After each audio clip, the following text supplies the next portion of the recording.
मुल्क में भी मौजूद है, वहां पर भी जाकर उनकी सफाई करना, झाड़ू चारों तरफ लग रही है।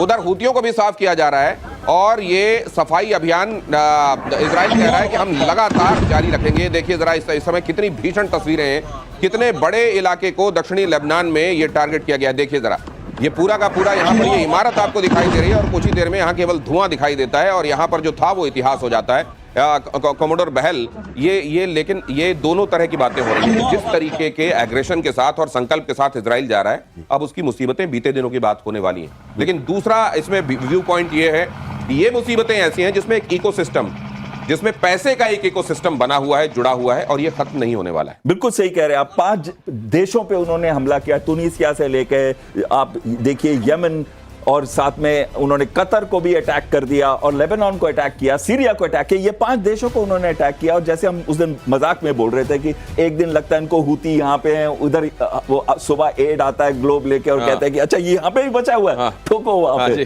तो ये बातें होती है। लेकिन ये सारी बातों में आप जो मेजर चीज ये आती है कि सारे के सारे आतंकियों को पूरे विश्व से कोई भी देश खत्म नहीं कर सकता। तो ये जो इकोसिस्टम है उसको खत्म करने के लिए या तो पूरा विश्व एकजुट हो, और इस इकोसिस्टम को ड्राइव करती है ड्रग मनी, और ड्रग मनी के साथ बहुत सारे बिजनेस लगे रहते हैं। और ये जो पैसा एक जगह से दूसरी जगह मूव करता है, इस पैसे पे भी अंकुश लगाना पड़ेगा। और कई पॉलिटिकल लीडर्स उन्हीं देशों के जो इनको रोकना चाहते हैं वो भी उसमें और इसीलिए भारत के प्रधानमंत्री लगातार हर एक मंच से इस बात को जोर देकर कहते रहे हैं कि आतंकवाद के खिलाफ एकजुट होकर लड़ाई लड़नी पड़ेगी। गुड और बैड टेररिज्म वाला फर्क छोड़ना पड़ेगा और जब तक पूरी दुनिया इसके लिए संकल्प नहीं लेती तब तक ये रक्त बीज जैसी जो समस्या है इससे निजात नहीं मिल सकती। अगली खबर, यमन पर अटैक के लिए इजराइल तैयार, हूती के वार पर इजराइल करेगा पलटवार। हूतियों का बैलिस्टिक मिसाइल से तेल अवीव पर हमला और मिसाइल इंटरसेप्ट कर लिया गया। आईडीएफ ने यह बात कही और कल ही हमने आपको यह बताया था कि बेंजामिन नेतन्याहू के प्लेन तक को इन्होंने टारगेट करने की हिमाकत की। तो उधर से हूती भी गजब हिमाकत कर रहे हैं और इधर से आईडीएफ भी ये बता रहा है कि एग्जिस्टेंस की बात है तो वो किसी भी तरह के खतरे से दो हाथ करने के लिए तैयार है। जरा सुनिए इस आवाज को।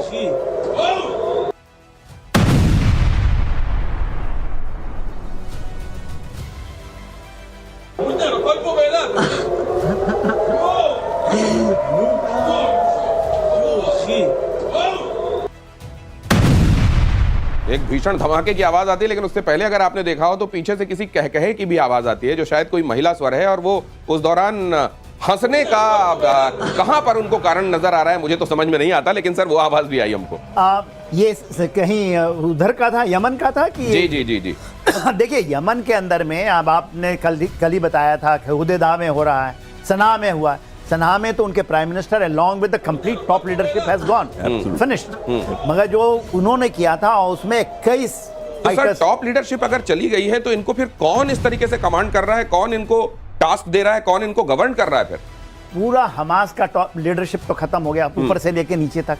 ये इनकी लीडरशिप देखिए, इनके ना तुरंत ये एब्सोल्युटली ऐसे होते हैं ना, फिर निकल आते हैं कोई वो बन जाता है लीडर। और ये सारे के चीजों के पैसे की है लड़ाइयां हैं। इवन यहाँ पर यमन के अंदर में मैं ऐसा मानता हूँ कि हूती जो है, और क्या इसलिए है कि वहां पर जो यंग है वो सबसे ज्यादा है, 50% तो यंग है, 16 साल से नीचे वाले हैं लड़के।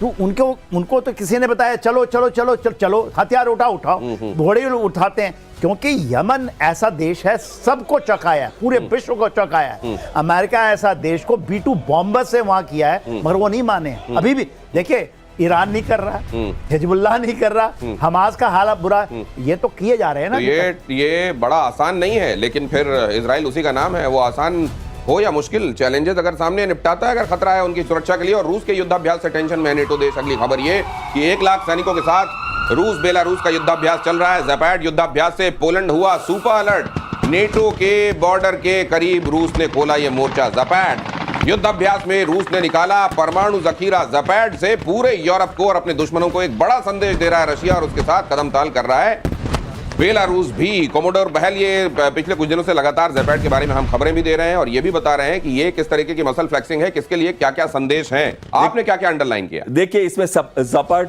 जो एक्सरसाइज है वो हर 4 साल के बाद होती है, ये अलग बात है, लेकिन बेलारूस के साथ एनुअल एक्सरसाइजेस भी होती हैं। और साथ में इस साल का जो ज़ैपैड 2025 है वो किस एनवायरनमेंट के अंदर हो रहा है। अगर आप देखें ड्रोन्स की वजह से 30,000 के करीब जो अमेरिकन फोर्सेस, नॉट अमेरिकन, माफ कीजिएगा, डेनमार्क की फोर्सेस, फ्रांस की, यूके की, जर्मनी की, और साथ में जो हवाई जहाज F-35 टाइफून जो उड़ रहे हैं पोलैंड के अंदर ड्रोन अटैक के बाद से, या फिर लिथुआनिया में जो एक्सरसाइजेस हुई, या फिर अब ज़पाड 2025, ये सारी डिफेंसिव एक्सरसाइजेज हैं, ये ऑफेंसिव एक्सरसाइजेज नहीं है। अब लिथुआनिया में भी वो जो बना रहे हैं नीचे माइंस लगा रहे हैं, वो सब डिफेंसिव एलिमेंट्स है। इस समय रशिया अपना वॉर को एक्सपैंड नहीं करना चाहता, पर साथ में वो कैसे डरा रहा है इनको, वो न्यूक्लियर धमकी से डरा रहा है। ओर्शनिक मिसाइल 60 किलोमीटर दूर है मिन्स्क से, सिर्फ वहां पे डिप्लॉयड है। उन्होंने इस बार ज़िरकॉन का भी टेस्ट किया, दूसरी हाइपरसोनिक मिसाइल्स का भी टेस्ट किया।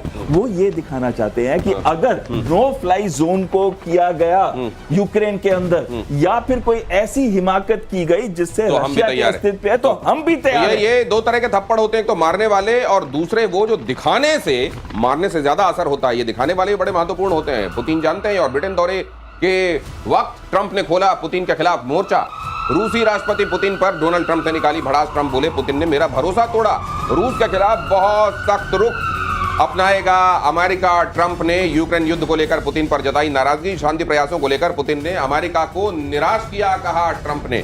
ट्रंप को जब उन्हीं की दवा कोई खिलाता है तो उनको ऐसा लगता है। देखिए 50 बोलते हैं 50,000 सैंक्शन लगाया इनके ऊपर, उसके बाद भी उनकी जो इकोनॉमिक राइज तो हो ही रही है। 4 पॉइंट इससे बढ़ रहे हैं, जितने G7 हैं उनसे तेज बढ़ रहे हैं। जितनी ज्यादा जखीरा इन्होंने बनाया है, ऑर्सनिक इज ए मिसाइल ब्रह्मास्त्र से भी ऊंचा है।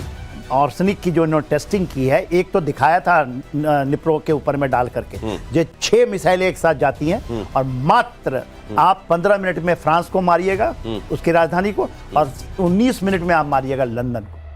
इनके पैर के नीचे की जमीन खिसक चुकी है। Matter of the fact is Russia has one the war. मैं कभी नहीं कहता हूं they have one, because ground conditions decide.